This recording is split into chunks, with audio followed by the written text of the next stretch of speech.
4 aastat peale Pallase lõpetamist põgenes Endel Kõks Saksamaale, sealt edasi Rootsi ning enam Eestisse ei õnnestunudki tal naasta.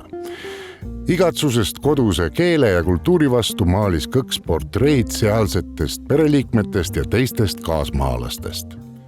Elegantne portree kunstniku vennanaisest Milvi Kersna Kõksist kannab endas modelli riietuse ja aksessuaaride näol tõelist 50. aastate hõngu.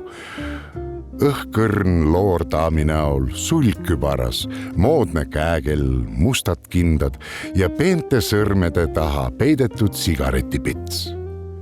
See oli aeg, mil Kõks oli vaimustunud Picassost ja maalis dekoratiivse kubismi vaimus kompositsioone, mille värskus kandis edasi ka tema portreedesse.